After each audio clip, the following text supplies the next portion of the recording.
Hi, ഇന്ന് നമുക്ക് home made journal supplies ചെയ്താലോ? ഇതുപോലുള്ള സ്റ്റിക്കേഴ്സ് ഗൂഗിൾ നോക്കിയിട്ടാണ് വരച്ചിട്ടുള്ളത്. വൈറ്റ് പോർഷൻ കാണുന്ന രീതിയിൽ ഒന്ന് കട്ട് ചെയ്ത് കൊടുക്കുന്നുണ്ട്. സ്റ്റിക്ക് യൂസ് ചെയ്തിട്ടാണ് നമ്മൾ പാർച്ച്മെൻറ്റ് ഷീറ്റിൽ സ്റ്റിക്ക് ചെയ്യുന്നത്. പാർച്ച്മെൻറ്റ് ഷീറ്റ് ഇല്ലാന്ന് വെച്ച് കഴിഞ്ഞാൽ ബട്ടർ പേപ്പറും യൂസ് ചെയ്യാം. അല്ലാതെ നിങ്ങൾക്ക് യൂസ് ചെയ്യാൻ വേറെ ഒരു ഓപ്ഷൻ ഉണ്ട്. അത് നമ്മൾ ഫ്രെയിംസ് ആൻഡ് ലെവൽസ് ഉണ്ടാക്കുമ്പോൾ കാണിച്ചു തരാം. നെക്സ്റ്റ് നമ്മൾ ചെയ്യുന്നതാണ് ഈ ഒരു ഫ്രെയിംസ് ആൻഡ് ലെവൽസ്. കുറച്ച് സിമ്പിളായിട്ടുള്ള ഡിസൈനാണ് ഞാനിവിടെ വരച്ചു കൊടുത്തുള്ളത്. ഇതിൽ ലാസ്റ്റ് ഞാൻ വരച്ച സാധനം എനിക്ക് തീരെ ഇഷ്ടമായില്ല. എന്തിനാണ് വരച്ചതെന്ന് തോന്നി. സ്കെച്ച് യൂസ് ചെയ്യുന്നതായിരിക്കും കുറച്ചും കൂടെ നല്ലത്. പിന്നെ വൈറ്റ് പോർഷൻ ഒന്നും കാണിക്കാതെ കട്ട് ചെയ്യുക.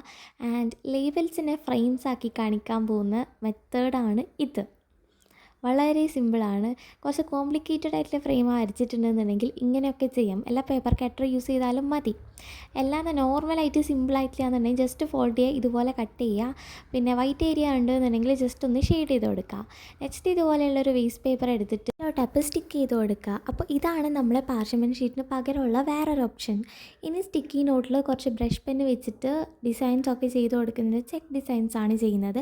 ഇത് സ്ക്വയർ പാറ്റേൺ പേപ്പർ ആക്കാനാണ് കേട്ടോ ചെയ്യുന്നത്. നിങ്ങളെ കയ്യിൽ സ്റ്റിക്കി നോട്ട് ഇല്ലയെന്ന് വെച്ച് കഴിഞ്ഞാൽ വിഷമിക്കണം, നമ്മൾ വേറൊരു മെത്തേഡ് കാണിച്ചു തരാം കേട്ടോ. കറൻലി എനിക്ക് എക്സാം നടന്നുകൊണ്ടിരിക്കുകയാണ്. അപ്പോൾ ഒരു കുട്ടി കുറേ എന്നോട് ചോദിക്കുന്നു ഹോം മെയ്ഡ് ജേർണൽ സപ്ലൈസ് ചെയ്യുമെന്ന്. ഇനിയും ചെയ്തിട്ടില്ല എന്നുണ്ടെങ്കിൽ അത് വലിയ മോശമായി പോകുന്നുള്ളതുകൊണ്ടാണ് ഞാൻ ധൃതി പിടിച്ച് ഇത് ചെയ്യുന്നത്. അപ്പോൾ നിങ്ങൾക്ക് ഇഷ്ടപ്പെടുമോ എന്ന് എനിക്ക് അറിയില്ല. എന്തായാലും ഇഷ്ടപ്പെട്ട് കഴിഞ്ഞാൽ കമൻറ്റ് ചെയ്യാൻ മറക്കണ്ട. നെക്സ്റ്റ് എന്ത് ചെയ്യണമെന്നും കമൻറ്റ് ചെയ്യാം. പിന്നെ ഓൾട്ടർനേറ്റ് ആയിട്ടുള്ള നമ്മൾ സ്റ്റിക്കി നോട്ട്സിന് പകരമുള്ള മെത്തേഡാണ് ഞാൻ ഈ കാണിക്കുന്നത്.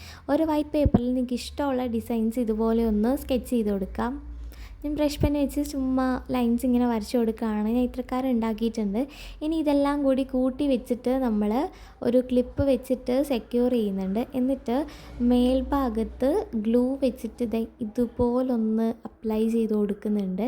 ഇതവിടെ സ്റ്റിക്ക് ചെയ്തൊരു ബുക്ക് പോലെ അങ്ങ് നിന്നോളാം. അതായത് ഒരു മെമ്മോ പാഡ് പോലെ ഈ ഒരു പാറ്റേൺ പേപ്പേഴ്സൊക്കെ നിന്നോളാം. നമുക്ക് വേണ്ട ടൈമിൽ ഇതിങ്ങനെ കീറിയെടുക്കാം കേട്ടോ. വളരെ സിമ്പിളാണ്. പിന്നെ സർക്കിൾ സ്റ്റിക്കേഴ്സ് ഉണ്ടാക്കാനായിട്ട് ഒരു ബോട്ടിൽ ക്യാപ്പ് വെച്ചിട്ട് കുറച്ചധികം കളേഴ്സിൽ സ്റ്റിക്കേഴ്സ് കട്ട് ചെയ്തെടുക്കുന്നുണ്ട്. എൻ്റെ പാർച്ച്മെൻറ്റ് ഷീറ്റിൽ സ്റ്റിക്ക് ചെയ്യുന്നുണ്ട്. പിന്നെ ഒരു സ്പോഞ്ചിലൊരു ഹേർട്ട് വരച്ചിട്ട് ഒരു സ്റ്റാമ്പാണ് കേട്ടോ ഉണ്ടാക്കാൻ പോകുന്നത്. വേറൊരു മെത്തേഡ് ഉണ്ട്, അത് ഞാൻ അധികം വൈകാതെ തന്നെ ഷോർട്സിൽ ഷെയർ ചെയ്യാം കേട്ടോ.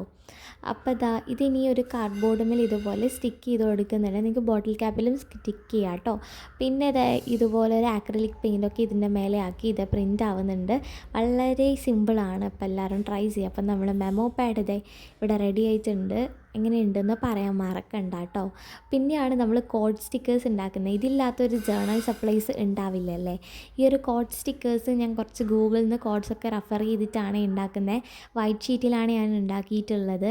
പണ്ട് കോവിഡ് ടൈമിൽ ഞാൻ ബ്ലാക്ക് ഷീറ്റിൽ വൈറ്റ് ജെൽ പെന്നൊക്കെ വെച്ചിട്ട് ഉണ്ടാക്കിയിട്ടുണ്ട്. അപ്പോൾ വൈറ്റ് ജെൽ പെന്നൊക്കെ വെച്ച് കഴിഞ്ഞാൽ ആ ഒരു വൈറ്റ് ജെല്ലിന് തന്നെ 80 റുപ്പീസ് എങ്ങാനും ഉണ്ട്. അപ്പോൾ അത് അത്ര അഫോർഡബിൾ അല്ലല്ലോ. അപ്പം ഞാൻ ബാക്കിൽ ഇതുപോലെ ലൈൻസ് വരച്ചിട്ട് കട്ട് ചെയ്ത് കൊടുക്കുന്നുണ്ട്. ഇത് നമ്മുടെ ചാനലിലെ ഫസ്റ്റ് ലോങ് വീഡിയോ ആണ്. അപ്പോൾ എല്ലാവരും സപ്പോർട്ട് ചെയ്യാൻ മറക്കണ്ട. പിന്നെ ഒരുപാട് പേര് സബ്സ്ക്രൈബ് ചെയ്യാതെ കാണുന്നുണ്ട്. അപ്പോൾ എന്തായാലും സബ്സ്ക്രൈബ് ചെയ്യുക, വീഡിയോ ലൈക്ക് ചെയ്യാനും മറക്കണ്ട കേട്ടോ. അപ്പം നമ്മുടെ കോഡ് സ്റ്റിക്കറും റെഡി ആയിട്ടുണ്ട്. ഇന്ന് നമ്മൾ കുറച്ച് സിമ്പിളായിട്ടുള്ള വാഷി ടാപ്പാണ് കേട്ടോ ചെയ്യുന്നത്. കറൻലി എക്സാം ആയതുകൊണ്ടാണ് വളരെ സിമ്പിളായിട്ട് ഞാൻ ചെയ്യുന്നത്. എങ്കിലും ഞാൻ എന്ത് ചെയ്യുക, എൻ്റെ മാക്സിമം റെഡിയാക്കാൻ നോക്കിയിട്ടുണ്ട് കേട്ടോ. അപ്പം ഇതാണ് നമ്മുടെ വാഷി ടാപ്പ്. വളരെ കുഞ്ഞായിപ്പോയി, ജസ്റ്റ് ഒന്ന് റോൾ ചെയ്തതാണ്. ആൻഡ് ഫൈനലി നമ്മുടെ ജേർണൽ സപ്ലൈസ് ആണ് കേട്ടോ അത് ഈ കാണിക്കുന്നത്. വളരെ സിമ്പിളാണെന്നറിയാം. എൻ്റെ ഈ ഒരു എക്സാം ഒക്കെ കഴിഞ്ഞ് കഴിഞ്ഞാൽ ഇതിനൊരു മോഡിഫൈഡ് വേർഷൻ ഞാൻ എന്തായാലും അപ്ലോഡ് ചെയ്യാം. അപ്പോൾ നെക്സ്റ്റ് വീഡിയോയിൽ കാണാം. കമൻറ്റ് ചെയ്യാൻ മറക്കണ്ട. ബൈ.